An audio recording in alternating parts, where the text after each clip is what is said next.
Here is a little bit about Gulliver's Travels, especially the title and the circumstances that actually led to the writing of the novel oblique travelogue oblique satire oblique children's fable.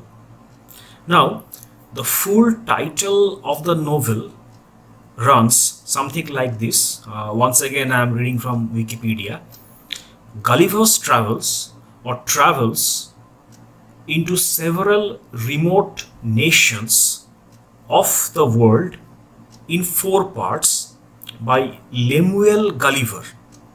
Now, there are references of the name Gulliver, and some people, I mean, some scholars have said that Gulliver is something like gullible, that is, someone can be fooled quite easily, or someone who's very, sort of credulous, that is, he believes whatever is presented to him, or, sort of, he's always, and in a converse manner, he's saying whatever has happened, only the truth. That is, he is not lying, or he is not, sort of making things up. That is, this account of the voyage is very, very true. That is. Now, the composition of this book has some history. That history is related to the Scriblerus Club and the persona of Martinus Scriblerus. Scriblerus, that is Scriblerus. It's a club which went on from 1714 to 1745, and the club was actually created by three of the very well-known writers of that time. They were Jonathan Swift, Alexander Pope, and John Gay. Now, it is said that there was a competition kind of thing about who will write the great satire or the best satire of, or sort of a competition of writing satirical literature, that is. And it fell upon Swift to satirize a traveler's tale. Now, traveler's tales were very famous in that time, especially when we think about Daniel Defoe's Robinson Crusoe, that is, one man marooned on an island, not marooned but isolated on an island, like the way we are nowadays with Corona and everything. And it was quite the hit, that is, quite the literary sensation of those of that age. And it was quite a good thing for the publishers to, sort of go on publishing more and more traveler's tales. Somehow, these traveler's tales, that is, some sort of a travelogue or a diary or a straightforward novel about visiting a remote place, a remote nation, or a remote sort of, sort of unknown or uncharted kind of place, and which was fraught with dangers, strange sights, new things, new people, especially savageness, cannibalism, new animals, new perils, and also new adventures. Now, this kind of a tale, that is a traveler writing something about his travels, and sort of not of the sort of a visit to the seaside kind of thing. It's a visit into a very wild and very unpredictable and a savage world, and it's always fraught with dangers of numerous kinds. And this is the kind of travelogue that was quite popular. ভ্রমণ বৃত্তান্ত, মানে এখানে ভ্রমণ বৃত্তান্ত ওই সমুদ্রের ধারে বা পাহাড়ে গিয়ে মিষ্টি মিষ্টি রোমান্টিক বৃত্তান্ত তা নয়। এমন একটা ভ্রমণ যাকে ভ্রমণ না বলে অভিযান বলাই ভালো, একটা না জানা, ম্যাপে না থাকা, একটা জঙ্গলি, একটা ভয়ানক বিপদ সংকুল জায়গা যেখানে একজন ট্রাভেলারকে প্রতি মুহূর্তে নিজের লাইফে, ট্রাভেলার না বলে অভিযাত্রী বা অ্যাডভেঞ্চারার বলাই ভালো, প্রতি মুহূর্তে যেখানে প্রকৃতি এবং সেখানকার যে প্রাকৃতিক জিনিসপত্র তার সঙ্গে লড়াই করে বেঁচে থাকতে হচ্ছে।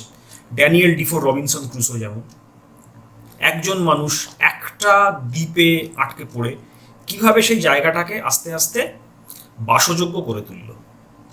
নাও this is more philosophical actually in nature, because one man trying to civilize an island, it's like that human nature, the inherent goodness and the inherent industry that's inside human nature, that can transform a wild into a civilization.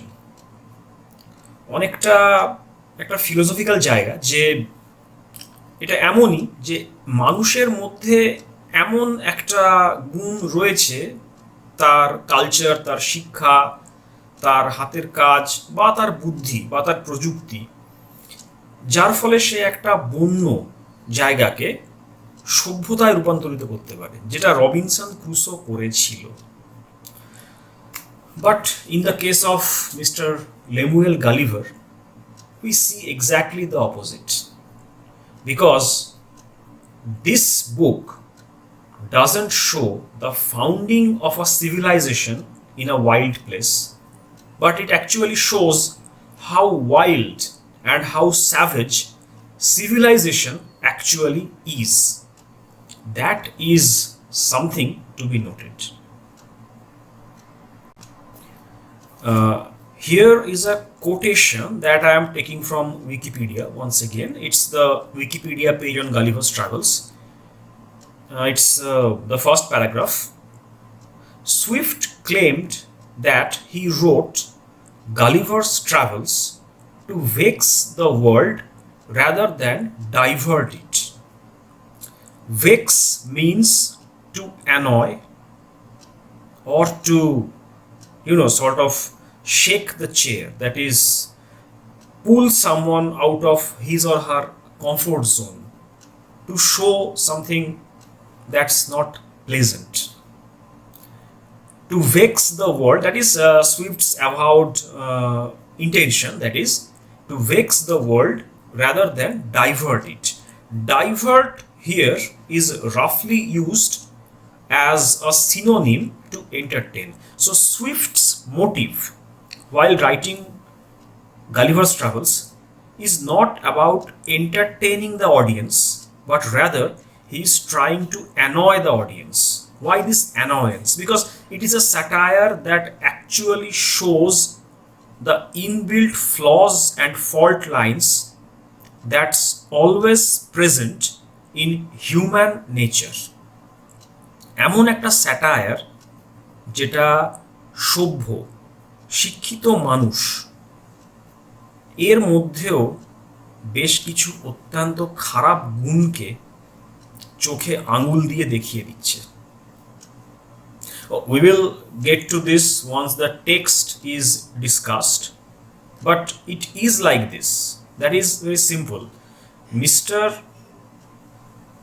Swift simply, he has written a novel which shows humankind in all its darkness, not in its glory. And John Gay, once again from Wikipedia, John Gay remarked, it is universally read from the Cabinet Council to the nursery. So it was read both in the Cabinet Council, that is a part of the British Parliament of that time, and the nursery. So Swift, while writing a satire, had made it in such a way that it can be read both by children as a travelogue or a travel story or a novel about traveling into strange places, and also a satirical novel which can vex or annoy rather than divert or entertain an adult audience. And please keep this in mind that this was written as a commission, not a commission, it's a commission from a competition. Commission means here to, sort of an unwritten order to do something. So it was written when Mr. Swift got this kind of unwritten order or the unwritten request from the Scribblers Club, which was peopled by giants like Alexander Pope, John Gay, etc. And there are others too. There is John Arbuthnot also in this club. It was a very real club. It's a club of geniuses. And Dr. Arbuthnot is mentioned in the episode of Dr. Arbuthnot by Alexander Pope.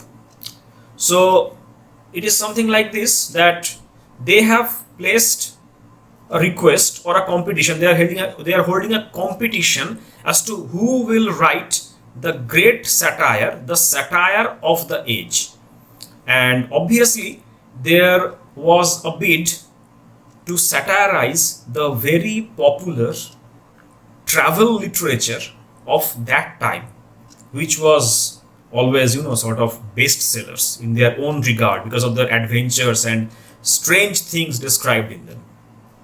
So Jonathan Swift got the chance or the request, or he was, sort of competing in that part of the competition where it is to be decided that who has among those geniuses who populate the club, who has written the greatest travelogue satire, that is a satire that sort of reverts or inverts the travelogue genre, that is. So that is the prehistory of the composition of the novel. Once again, it's a novel oblique satire oblique travelogue, etc. And actually this is quite this is actually a reminder or an indicator that you cannot place a great literary work in a single genre or a genre, G-E-N-R-E, that is, or a literary type. It's simple. It has many faces and many facets, that is. Anyway, this much for the composition of Gulliver's Travels. Hope you are having a good time with your studies, and as we are here right now, we must study on, education must go on, and knowledge will prevail in the end. So study hard and keep healthy and be happy in whatever you do. That's all.